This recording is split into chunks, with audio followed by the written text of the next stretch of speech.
This episode is sponsored by PACS, the gold standard in emergency response bags.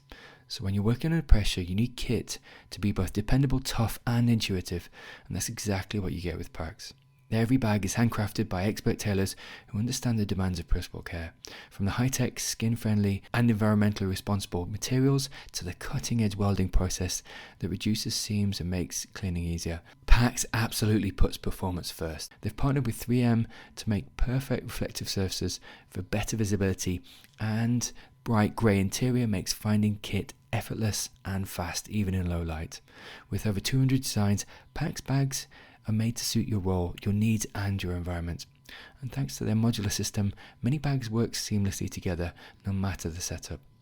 PACS doesn't chase trends, their designs stay consistent, so once you know one, you know them all. And if your bag ever takes a beating, their in-house repair team will bring it back to life.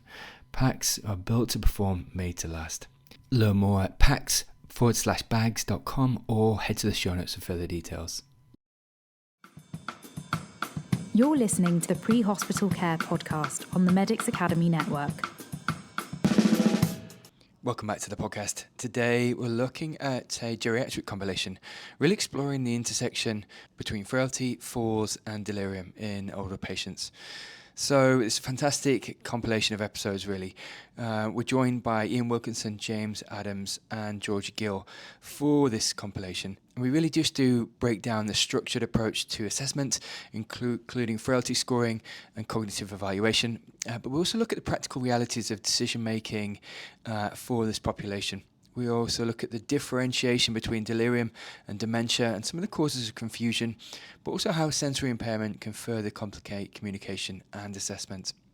So we also look at the barriers to effective communication, but also how we can structure our handovers and develop proactive multidisciplinary care pathways to really reduce harm, ease workload on the ED, which might not be the best place for these patients. We also look at the ethical considerations and family dynamics, and indeed prevention strategies that are discussed and used. This really is a fantastic trilogy of episodes you're going to hear in this podcast. Ian, James and Georgie have got some really solid pearls of wisdom that they confer. And if you want to go and check out the individual episodes, just head over to the show notes and you'll find the individual episodes there. Okay, we'll be back on Monday with another episode on looking at the true value of HEMS and what helicopter emergency medical services actually bring to a scene, and some of the elements we can optimise on scene prior to arrival. We'll also look at the indications for calling a HEMS team as well. So please do enjoy, and we'll catch you again on Monday. What I would say is that there's no standardised definition of frailty, okay? But what we know, and certainly looking at the literature around this, is that the real hallmark of an older person living with frailty is that they lack reserve. So they don't have that inbuilt homeostatic sort of response and physiological response that you or I would have as a healthy younger person. So that means that disease manifests differently when they have a stressor event. They tend to present with one of the key sort of frailty syndromes. So those frailty syndromes, so in frailty care, we would talk commonly around things like cognitive impairment or dementia, those with impaired mobility or using a walking aid such as a wheeled Zimmer frame, those who have multifactorial accidental falls, and those who are dependent on care in particular. So older people living in care homes or with packages of care, they're all markers of frailty that we would look for to identify an older person who potentially has a degree of frailty.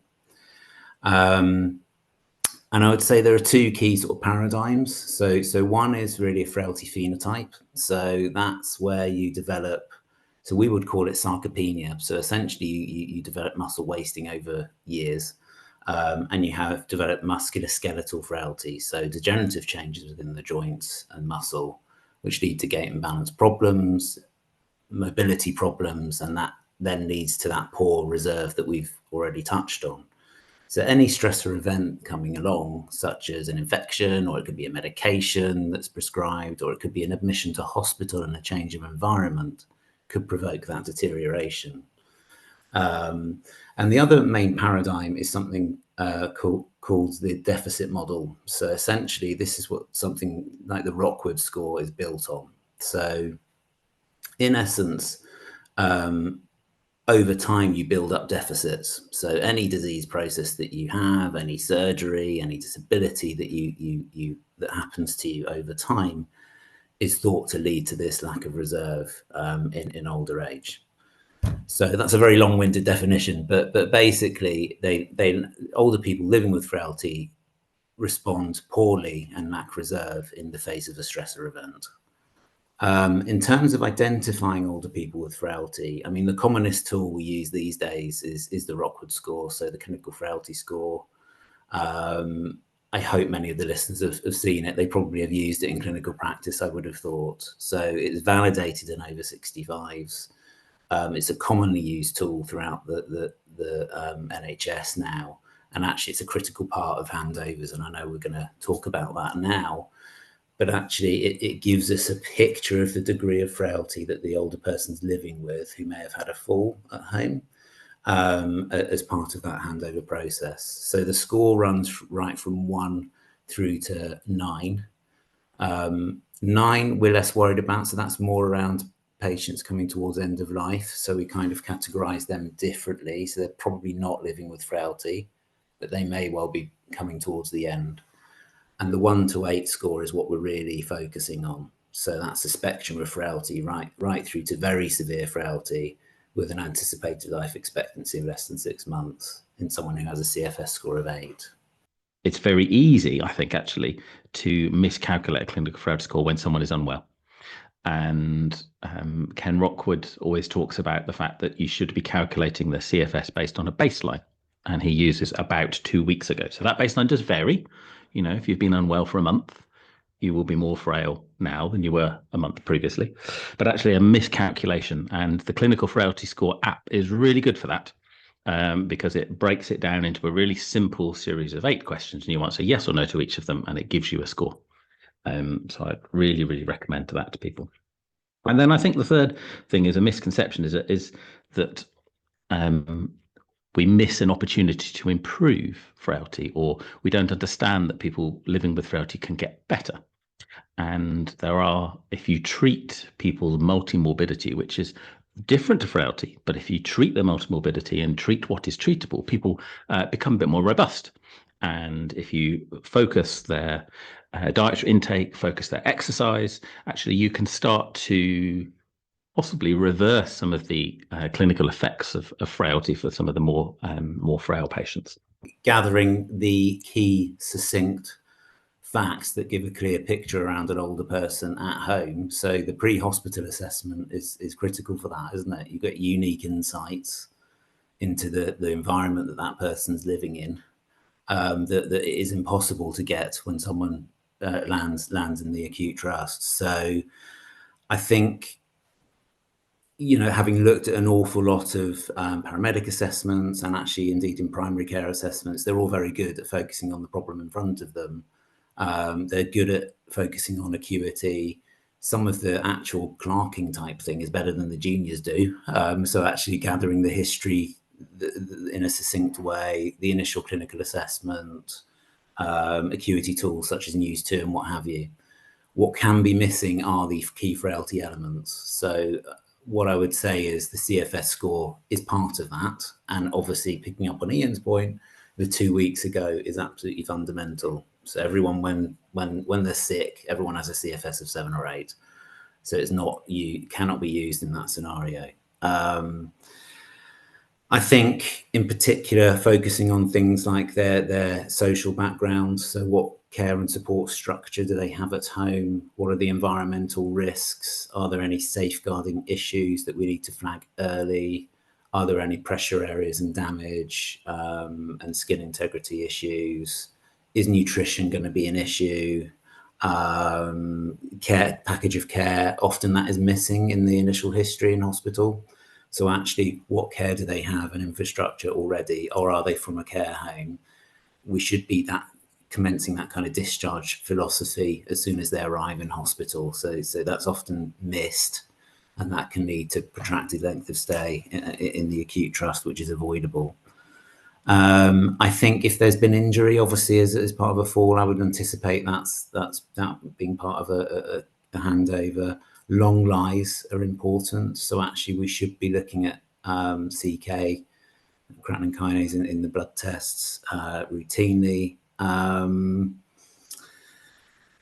That's probably an awful lot, isn't it, there? And one thing to mention is something called the GIRF triple assessment for older people. So actually that's coming in now as more of a standardized approach to how we initially assess frailty crisis. So that is a combination of NEWS2, CFS score, and something called the 4AT. So if we can educate and train all of our pre-hospital workforce to do those three things, we'd be winning, I think. So the 480 is used to detect delirium, and it's very commonly used now and has replaced AMTS as a basic score. One of the things with frailty is its attention to detail, and they don't have to be lots of details, but it's just the key bits. So just a case example. So there's a gentleman I've looked after a little while ago who was in his 80s and had a combination of cognitive impairment and some learning disability, and was frail, and also had significant cardiovascular disease. He was brought to hospital following a fall, and the handover said fall. Found on the floor, brought to hospital. And so we sorted him out, we got him ready to go home, and then we put him on our virtual ward and sent him home. He'd seen the physiotherapist in hospital, and they were like, no concerns raised by the paramedic crew, everything fine. It was only when he got home that we and the virtual ward team went to see him that we found that actually, so he was frail, but in addition to that, he was sort of socially frail. He had no chair in the house, no clothes in the house, bed sheets that were dirty. And we sort of like, well, how did we not know this? How did we not know this at all? And actually, we then looked at the address that he was picked up from, and he was picked up from a bus stop.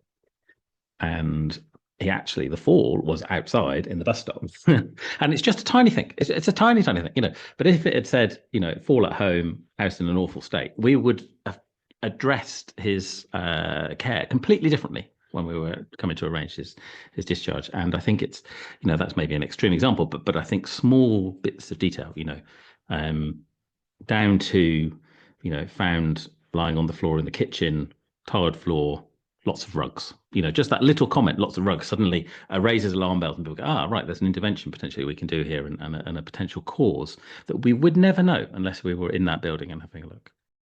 My hospital at home is, we do it virtually. So I'm behind the screen and the nurses are with the patient. And I think what you're saying is just exactly what we need to move towards. But for the patient, the most important thing for the patient is that they have a seamless transition to the person that they need to get in touch with. And for you, Owen, as a paramedic, the last thing you need at that point is to be ringing around, trying to find the right person, waiting on the phone for half an hour. You need a phone call answered quickly, and then almost a fire and forget. So if somebody says the UCR are going to come, it's going to happen. Not, oh, well, today we can't, tomorrow we can, that sort of thing. It just needs to happen so that you then trust the service that's wrapped around the patient to look after them, and you're not having to try and navigate that yourself, because that then just gets really complicated and requires so much additional knowledge. And the same for GPs, of course. They're forever trying to refer into the clinician in hospital, aren't they, on the old pager and all that kind of stuff. So I think the gold standard is the comprehensive geriatric assessment, which is a multimodal, multi-component, sort of fluid assessment of an older person. And as geriatricians, if I'm really honest, we're not very good at blowing our own trumpet and explaining exactly what we do in this comprehensive geriatric assessment. So without giving the entire game away, I think what we do is we look at a number of different domains. And so within the domains, some of those domains can be assessed quite swiftly at home. So for example, polypharmacy. If somebody has had a fall, we know that if you take more than 5 medications, you're at higher risk of falls, and it goes up the more medications you take. And so if someone has a huge, great big bag of medications, even if they're staying at home, somebody could review that bag of medications. Now, as a paramedic, that might not be you, but we could prompt somebody to do that. sensory domain. So somebody that has hearing impairment or visual impairment is much more likely to fall over. Again, easily fixable. Putting glasses on someone who has a visual impairment is the easiest modifiable risk factor for reducing falls. Mobility assessment. Now, again, we may not be able to do a full mobility assessment, but we can look at the stick that they've got. Does it look like the right sort of stick? Is it the right size? Is the ferrule at the bottom completely worn away and it's metal on the floor and it's going to slide all the time? If not, we can do that referral to the community falls service and we can start looking at those different domains of a comprehensive assessment. And there are bits that all of us as healthcare professionals can do in each domain. We can't do all of it. And that's the whole point of a CJ, actually, is that you need a multidisciplinary team to do that. But as a paramedic, there are bits that you can do or you can prompt other people to do, just as the nurses or the therapists and the doctors exactly the same. Yeah. James, to yourself. Yeah, I mean, absolutely. We need to evangelize CGA, don't we? And shout about it a lot more than we do. There's probably it's a slight nuance, isn't there, around an urgent CGA approach. So you, as Ian says, you're kind of gathering those domains and information quite quickly. Are there acute problems here? Is there reversibility? Are we going to do some urgent diagnostics at such as point of care testing? What's the degree of reversibility going on? Do they have severe frailty with a narrow reversibility, or are they on the mild frailty end? And actually, we know there's loads of reversibility there potentially that we could do as a team. I think the environment as well. So actually, people often forget all those trip hazards and what have you. There's loads of modifications that can be done through an onward referral to the right team. And on that note, I would say know your local service as well. So actually, if you encounter someone living with frailty, even if you get them up, they're well, you're pretty confident that they don't need to go to hospital. It's then that onward referral, isn't it, to the right team who's going to deliver that comprehensive geriatric assessment for you. I think we miss big opportunities around, all the service doesn't exist actually. So there's two things there, aren't there? But big opportunities missed around getting proactive comprehensive geriatric assessment right for these folk and getting them into the right teams to help prevent falls in the future. What I would say is often multifactorial falls aren't curable. So actually those with established frailty, we do all of these modifications and what we can to help minimize that risk. But often what we've started to say to people with established frailty syndromes who are fallers is you're probably going to fall at some point. And it's then the caveat around what happens next. So actually making sure they've got the pendant alarm, making sure they've got that support network that can respond really quickly when it happens. And to Ian's point as well, I think it's fantastic when you can call someone else and and just bounce ideas around, because one of the aspects that we see in the pre-hospital environment is, and certainly in hospital as well, is compliance or indeed lack of compliance to walking aids.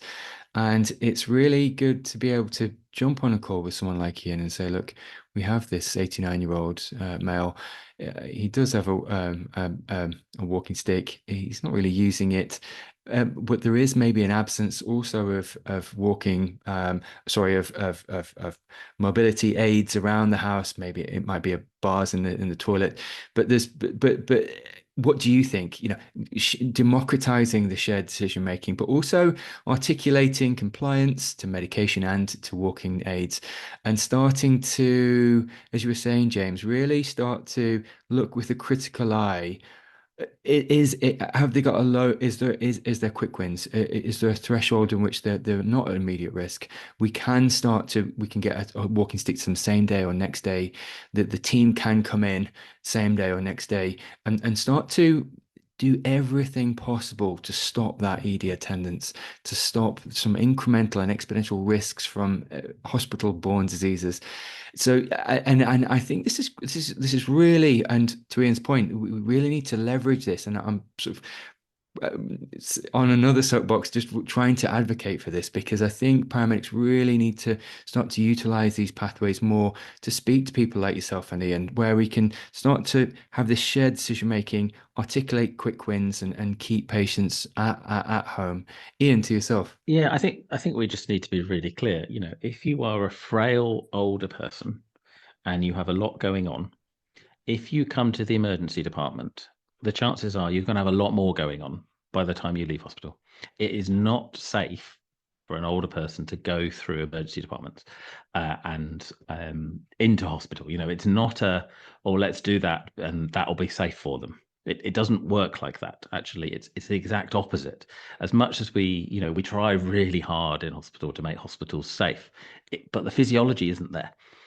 People can't cope with that additional physiological stress if you're very, very frail. That's almost by definition. You can't maintain your homeostasis. And so by far the less risky thing, if someone is not acutely unwell and doesn't need acute in-hospital care, then is to be at home with the care coming to them at home. And it's the onus is on us as leaders in healthcare and as healthcare providers to make that system work in the safest way, and that is having services set up so that we can maintain people safely at home whilst we sort out and manage the aspects of the frailty and the multimorbidity that they have. Delirium is it's sometimes called an acute confusional state, and it's a common clinical syndrome, and it's characterized by disturbed consciousness, change in cognitive function or change in perception. And generally, it's got an acute onset and, really importantly, a fluctuant course. It usually develops over 1 to 2 days, and it's a serious condition that's got associated poor outcomes. It is, however, something that can be prevented and treated if we deal with it urgently and correctly. Practically, though, it's an acute change, so a sudden change in someone's normal cognitive state. It's usually temporary and is reversible. And the way that I explain it to people is it's when the body, in the broadest sense of the term, asks the mind, in the broadest sense of the term, to do more than it can. So if we think about our brains here and now, let's say they're doing 10 things, or they can do 10 things. So one of those things is understanding our posture and controlling the muscles. One of them might be controlling the speed of our heart. One might be controlling our breathing rate and depth of breathing. One might be being aware that in the room that you're in at the moment, it's quite warm and you're sensing that. One might be listening to the sound of our voices and filtering out some of the sounds in the background. One might be controlling any smells in the room. And then you might have 4 or 5 things spare. So we could have this conversation. You could have this listening at home if you were really tired, if you hadn't slept last night, but you'd be thinking, I'm having to think a bit more. We could have this conversation if you hadn't slept, so using up one more thing, and you hadn't had your cup of coffee this morning and you had a cold, but you'd be now conscious that you're really focusing and working hard. However, if your brain can't do 10 things and your brain can only do 6 things because your brain is much, much older, you're going to reach the point that you suddenly want the brain to do 7, 8, 9, 10 things, and it can only do 6. Can't do that. So it's going to pick and choose what it does. And as a result, you're not going to be able to think entirely linearly. And therefore, from the outside, your thought process is going to go off and you're going to look confused at times. But the cause of that extra strain may go away. If that extra strain is because you're thirsty or you're constipated or you've got a bit of an infection or something, in a few days' time, that may be better. And that's why you have this fluctuant course. The triggers come and go. And so the causes of delirium are anything that puts a strain on the functioning of the brain. And there's various acronyms that we could go through, but essentially it's anything that causes a strain. So someone, if they are a bit dehydrated, or if they have constipation, or if they have an infection, or a new medication, or they've not slept, anything that just makes your brain work a little bit more could, in theory, make you delirious. And it presents either with the hyperactive form, where people are agitated, they may be shouting out, they may be quite paranoid, or the hypoactive form, where people are very quiet, withdrawn.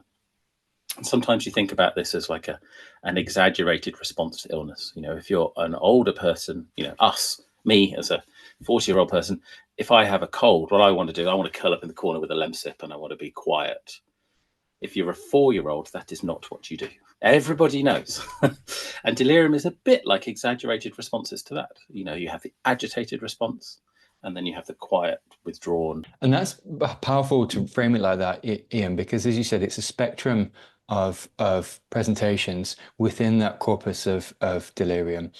And I guess from that, I'd like to come to James and just ask, maybe just if pre-hospital providers were looking at differentiating between delirium and, say, dementia and acute cognitive confusion, but mainly dementia and delirium.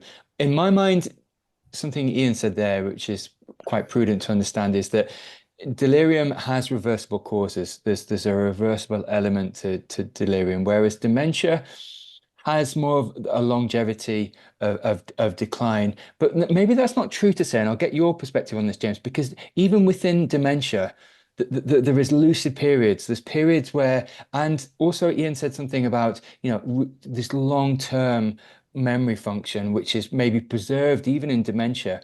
But I guess my question is, could I get you to put some guardrails and definitions around and differentiate between dementia and delirium? Yeah, I mean, I think a fantastic overview there from Ian, wasn't it? You know, he basically very succinctly described delirium in a nutshell, really. So we could almost stop there, but we won't. We won't. I think it is difficult sometimes to distinguish between the two. So I would say delirium is a risk factor for ongoing cognitive problems in older people with frailty and dementia, and can progressively lead to a subsequent dementia diagnosis. So we know in hospitalized older adults who experience delirium for the first time that actually their outcome may not be good from a cognitive perspective. So although that's slightly unpredictable, we know in a high percentage, something like 20 to 30%, there's going to be ongoing cognitive deficit there after they're discharged from hospital. And they're going to have to live with that cognitive issue. And it's going to be very uncertain and unpredictable about the recovery trajectory from it. So there is clearly a syndrome of overlap. So pathophysiologically, whatever it is, there's an overlap between delirium and dementia. There's no doubt about it. And actually something we commonly see is undiagnosed dementia that has been trundling along for quite some time in older people, and it's unrecognized. We haven't proactively identified it or diagnosed it properly. And actually the first time it's being picked up is when they develop a delirium episode.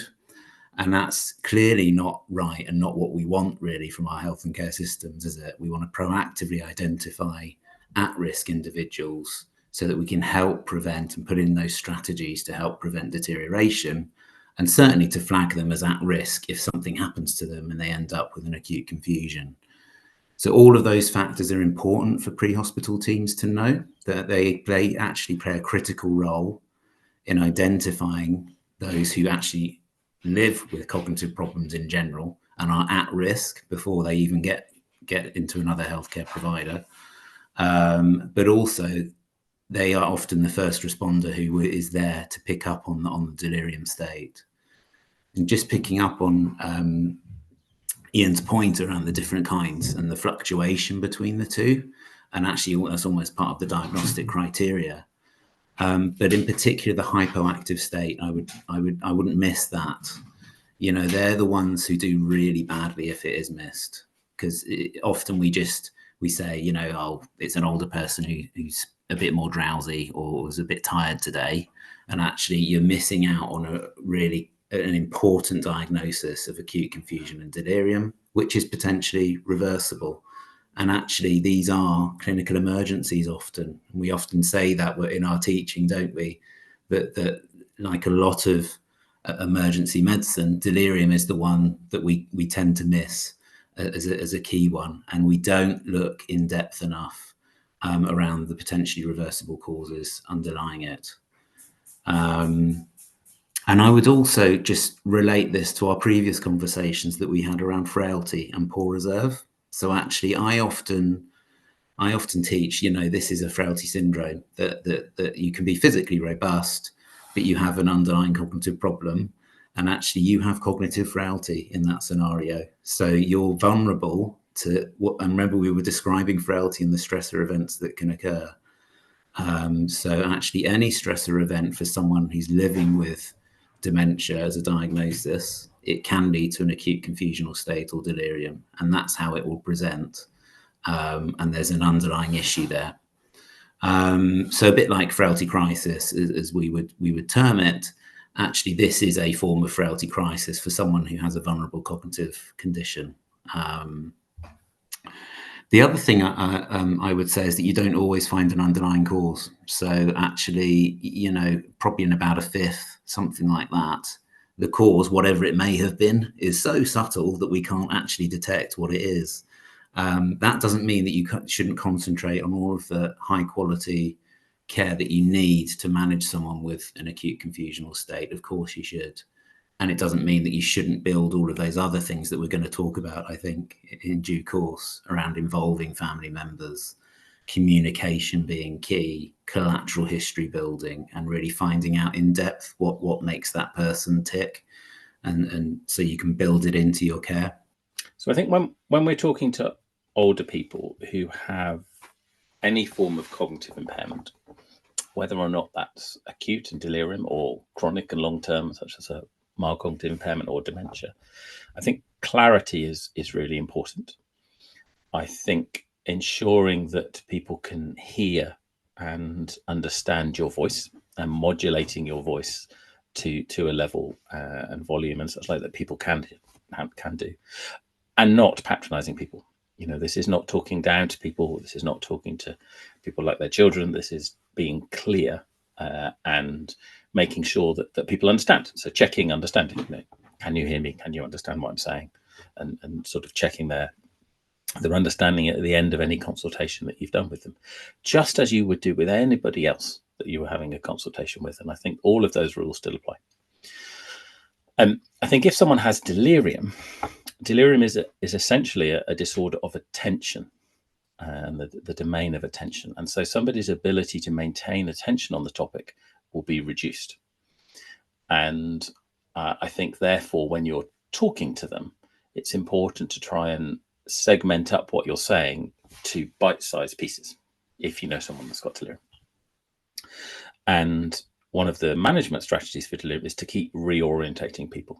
And so I think a conversation that reminds them where they are and what's happening and who you are, maybe repeated a few times, I think is important.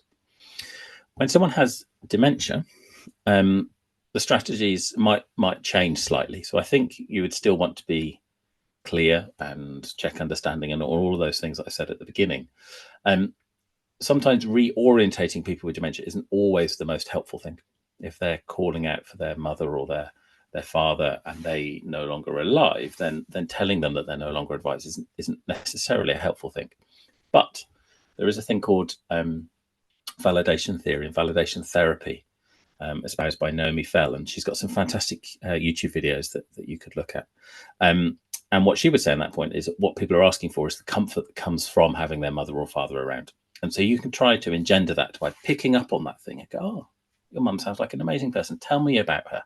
And start a conversation along those lines, build rapport, and then move it on to the thing that you want to talk about. And that often works really well for reducing some of the agitation when people are living with dementia.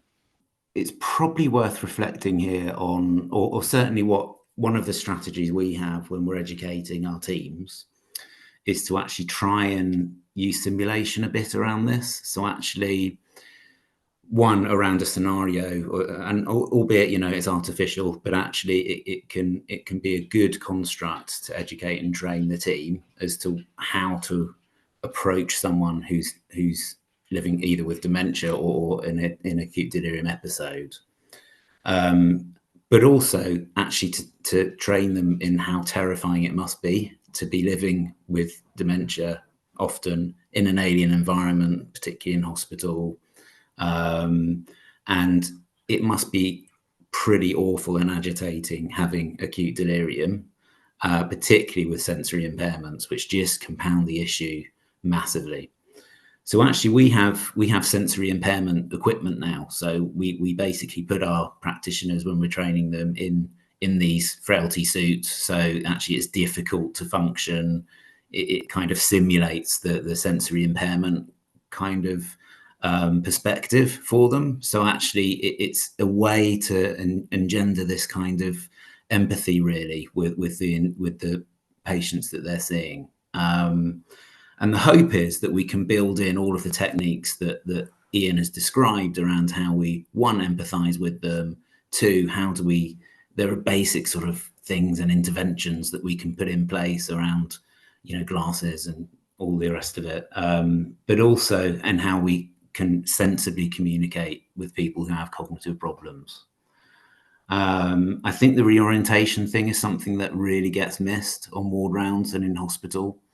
And in general, to be honest, there are really simple strategies that the multidisciplinary teams should be using that can definitely help. Could I get you to speak to how you engage families and bring them along on the journey for someone with delirium?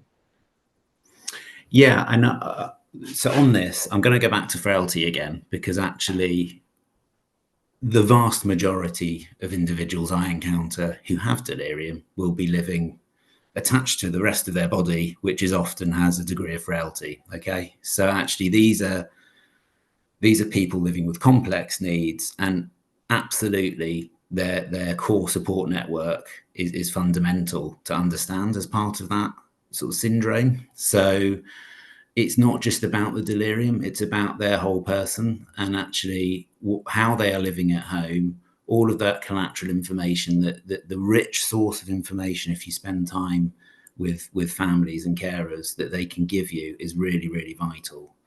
And they can tell you a lot. They're often part of the solution to potentially reversing the delirium as well. So actually building them into your strategy, putting them in as part of the team. They're part of the MDT and the multi sort of modal.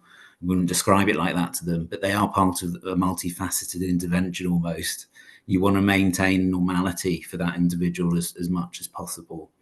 And part of that is obviously going to be a familiar voice. It's going to be someone that they love and who's going to dedicate their time to them. So I think that they are a vital adjunct to a lot of the strategies that you have to help manage the behavioural aspects of delirium and to help orientate and occupy patients. And obviously, as you described, they're a vital source of information, aren't they? That we try and capture that in detail as best we can. So there's something called the This Is Me passport, which we've tried to embed in all of our pathways, certainly on our Frailty units, which it's an attempt to capture really the daily life of an individual with cognitive problems. So actually their likes, their dislikes, what they can do, what they can't do, what they like to eat and drink, all of those aspects that we take for granted that someone so vulnerable with their cognitive problems can't tell you about. So it's a mechanism to engage the families in capturing that key collateral information. I would also say they play a part in telling you if something's wrong. So actually, it's often the carer or a living carer or someone who knows that person with pre-existing cognitive problems really well. They are often the ones saying that there's something up here. They're just not quite right. There's this really early soft signs that delirium might be happening. They're often the ones that will flag it. And they can get dismissed. So actually you say, well, actually, no, this is someone with dementia. What do you mean? Actually, I would never dismiss someone who knows and who looks after and is close to someone who has a cognitive problem, because 9 times out of 10, they're definitely going to be right, that there's probably something going on that is causing a crisis or an acute confusion. And obviously you need to know who you're talking to, I would say. So for teams who are out there, actually clarify who they are. And are they an advocate? Are they an official advocate even? So do they have lasting power of attorney? Because actually that's really important to know. and it's a key part of the handover as well, if you're handing on the care of the patient. And Ian, to yourself. Yeah, so I think that involvement of the relative is absolutely key, and one of the, I guess, the diagnostic tools, screening questions for delirium is a single question in delirium: is your loved one different to how they usually are? And I think that's one of the most almost sensitive tools that you can use.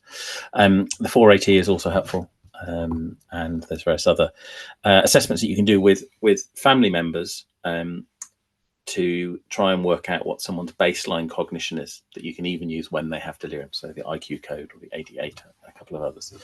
But I think, as James said, involving the family as a diagnostic and a therapeutic intervention, actually, I think is absolutely key.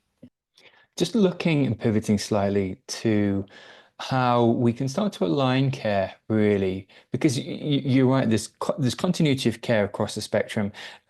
Transitions of care can and historically have been some of the riskiest parts of the patient journey because of information entropy, or because of maybe confirmation bias and certain elements which either aren't passed on or transferred. Could I get you to speak to, and Ian, I'll come to you first, around just how we can align better between pre-hospital and in-hospital teams to manage delirium, manage some of these acute infections, dehydration, and or effects of medication? I think you're right. I like your word, information entropy. I like that. And I think one of our jobs is to resist entropy, isn't it? Is to try and present information in a way that there is a shared understanding and a shared narrative, a shared lingo, whatever, and then people know what we're talking about, and then the right message gets passed along, and then that's more likely to be perpetuated. So I think things such as this, having a joint shared conversation about delirium, joint shared learning. The BGS has the delirium e-learning module. It's about 8 hours of e-learning, and is excellent. We've done MDT episodes on delirium and cognitive impairment, such like that people can seek out. And I think trying to have a shared understanding of what it is that you're talking about. And I think some of that actually, in terms of delirium, is the word delirium, is saying this person has delirium, not they're a bit muddled or they're a bit confused, or even they have an acute confusion. Just let's call it what it is. This person has delirium, or I suspect this person has delirium, because that then sets you down a pathway. And if things don't fit, we can come back and revisit that. But actually, you need to be on a pathway, and that sets things up. And I think, if we thought someone had a heart attack, we would say, I think this person got a heart attack. Delirium is just as risky as end-stage heart failure if you arrive in A&E with delirium. And so I think it's about calling it out and saying what it is. And I think once we get that right, then actually the rest of the continuity of care is all important, but we're starting in the right direction. I think there's sort of a myriad of challenges that affect especially older adults at that point of care. Some of them are systemic, some of them are individual. So a really big system level one that I really props to mind very quickly is that no handover setup is the same between any hospital. In the area that I practice, I could go to 5 different hospitals in one shift, and every single one has a different handover format, a different layout, and wants different expectations from my handover. And so that makes it really challenging for pre-hospital care teams to know what information is most relevant at that time. Add into that, there's a challenge that the research has shown us that nursing staff, the ideal handover that they want to receive in the ED setting is a patient with a clearly defined medical problem. They least like patients with more complicated care situations, which is arguably almost all older adults that are conveyed to the ED. And so therefore, that makes it really challenging, because as a provider of that handover, you are always on the back foot of knowing what that person receiving your handover wants to know most. And that's also contributed by the fact that some research has previously shown that there's low levels of interprofessional trust, which I would argue is probably because we all don't know what the other one wants. And that really puts it on the back foot, really. I think also, and I'm sure other areas of the country would agree, but I don't know if hospital staff always know what grade of staff is handing over. We all wear green. We all have something written on our shoulder, but that doesn't actually line up with what hospital staff know as the sort of grading system of what a clinician is. So an ECA could be handing over, which is the equivalent of a healthcare assistant in the ED setting, but someone's not going to know because we're all wearing the same green. And so the quality of handover that they're provided varies a lot. And I think that, again, affects that trust and how information is then carried forward. I think on an individual level is like, what can we do, or what are we affected by as individuals providing that handover? I think that the information that we're providing isn't like anything frailty specific, something about the social care needs of a patient, something about their mobility, just isn't prioritised at that handover point from us. So we might collect all this vastly useful information that actually in the ED is just not that important right there, right then, but it feels important to us. So I think there's that disparity of knowing what's important again, which is the same theme. And I thought finally, handover isn't a taught process. It's something you pick up ad hoc through your experience. It's something you watch numerous clinicians as a student and you think, I like that, I'll take that. I don't like that, I won't do that. But actually, especially for our internal staff who might have trained up through the professional sort of ranks, I guess, they're not getting to see that handover because one person will stay with the patient in the corridor or on the back of your ambulance and one person is providing a handover. So we're not seeing each other's handovers unless it's that traditional big job. And then it's most often our most senior colleagues who provides that handover. So it doesn't give our newer staff experience doing that either. And just one day you're sort of thrown into this situation of giving a handover about something that's actually really complicated. Yeah, indeed. And you make some fantastic points there, Georgie. Ian, to yourself. Yeah, so I think Georgie sort of said most of the things I was thinking about, but I think linking back to when we talked about delirium and frailty and the clinical frailty score, I think there's something there about commonality of language and us using the words that we all both understand. I think there's something about the complexity of older people, and exactly as you were saying, Georgie, that when an older person is, next to those ambulance doors, we call them ambulance doors, the front doors of the hospital where the ambulance service come in, there is a whole bunch of information that the ambulance service personnel know that is going to be hugely relevant and useful in 2 days' time. And that concept that you talked about, Owen, about information entropy, that information starts all in one place and then just gradually drifts away with each handover that then happens from, to the triage nurse and the triage nurse to the nurse in resus or majors or minors or wherever the patient ends up, and then that person to the first doctor and then that to the second doctor. By the time the people that want that information, so the MDT on the ward 3 days later, when they want that information, it's now disappeared, and it's only encoded in that, any photos or bits that you guys have written down on your sheet when people come in, but all that beautiful sort of narrative data has disappeared. And I think that's one of the big issues, is that how do we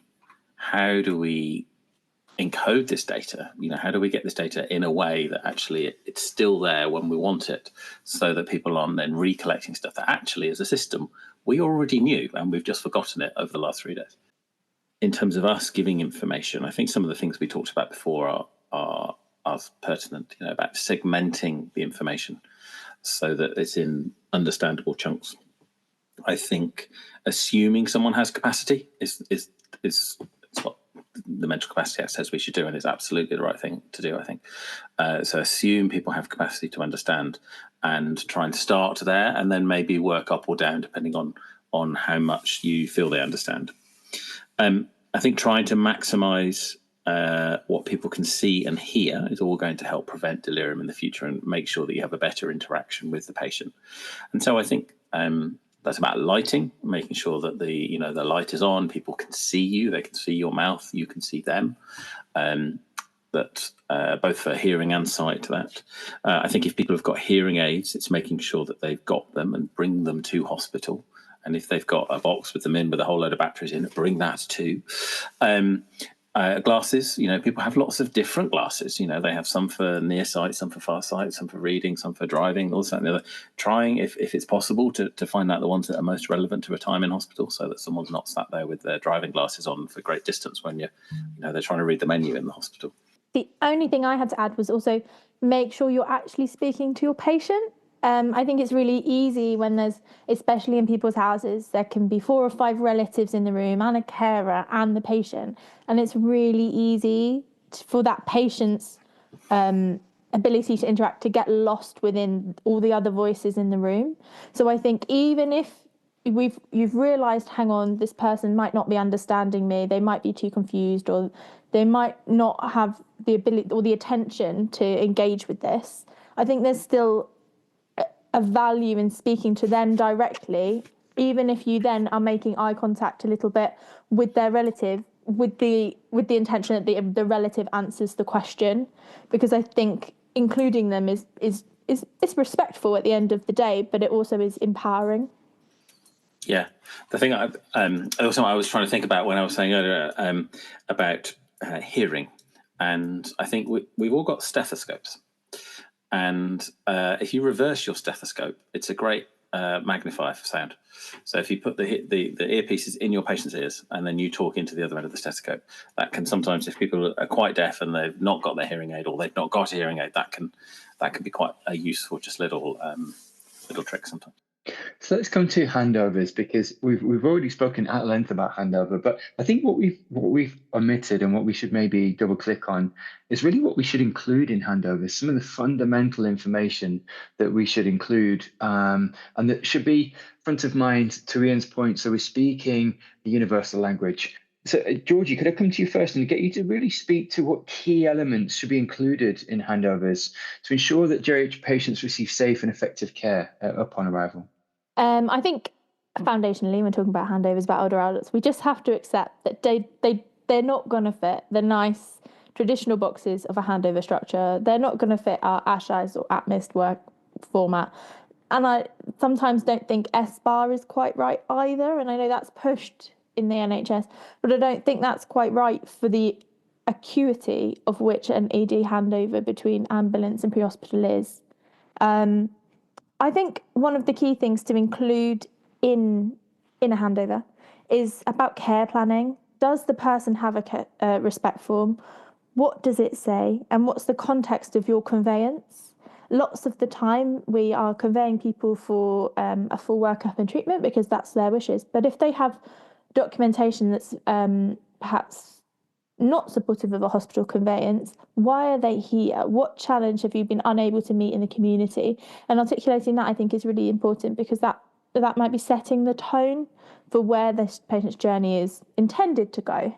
We can't control where it does go, but I think it's setting an intention. If we're not telling people that, then we can't pass on any information, can we? Related to handover is the idea that documentation of information does need to be designed to be readable. It needs to be easy for future clinicians down the line to be able to find that information that we've put the work in to find, but isn't required immediately in the ED. So I think it goes back to what I said before, is knowing you need to know what the person in front of you needs to know. As a doctor, I think there's so much, particularly if somebody's confused, that is really important in that presenting complaint. And that history of presented complaint and what things looked like at that first point in time. So, for example, I've got somebody that I've been looked after in the last few weeks who presented with intermittent sort of neurological signs.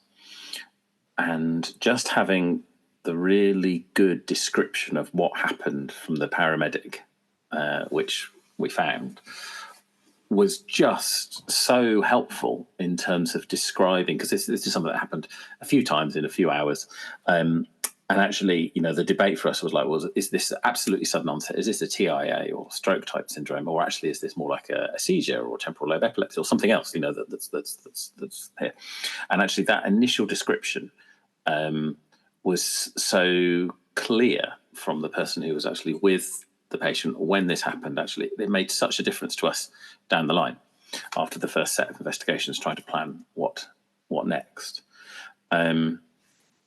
And so I think that was really helpful. And I think what you were saying, Georgie, about making the notes legible and readable directly relates, because the next patient, I needed to find out some information about the home. And actually the paramedic had taken photos of the home and they were embedded in the paramedic handover sheet. But we get that as a PDF thing. So we're finding it, trying to drag it to the right bit of the PDF, zoom it in, and then these little tiny little pictures get larger and larger, and so it was all there and it was fine and it was great, but it took like 5 minutes to once I knew the document that I wanted, to export it, to find it, to enlarge it, to actually be able to read the information that I wanted.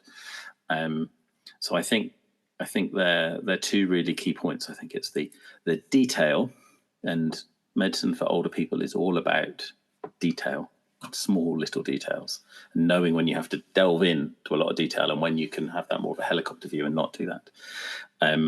And readability or accessibility, and finding a way, in an ideal world, we would have one clinical record, wouldn't we? And then, if you're sat at the patient's bedside at home, you would be able to see everything that's going on about them and see that they saw their GP 2 days ago and they were in clinic 3 weeks ago, and all of that would be readable in an accessible way, and you'd write some stuff down and that would arrive in the hospital and it'll be accessible to everybody, but we are some distance away from that still. So just looking at maybe case studies or indeed examples of where poor or incomplete handovers have negatively impacted the trajectory of care for elderly patients or outcomes, and how these issues could have been affected.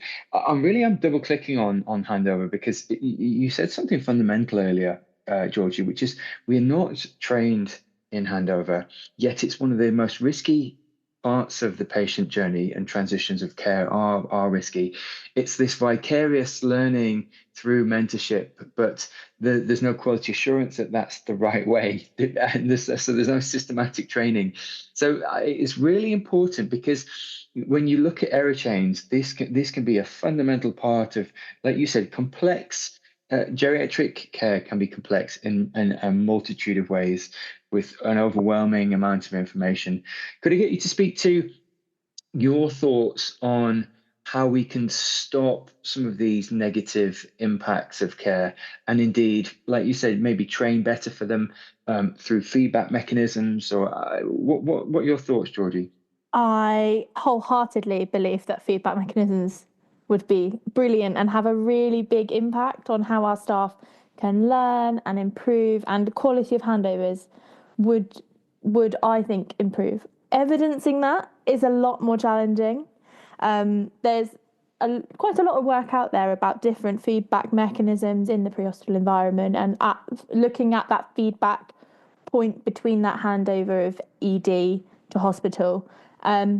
A lot of it does look at patients who are maybe that more major trauma patients, those MIs, those STEMIs, but it does exist for those patients who are more of our maybe day-to-day, what we'd call generic ambulance patients.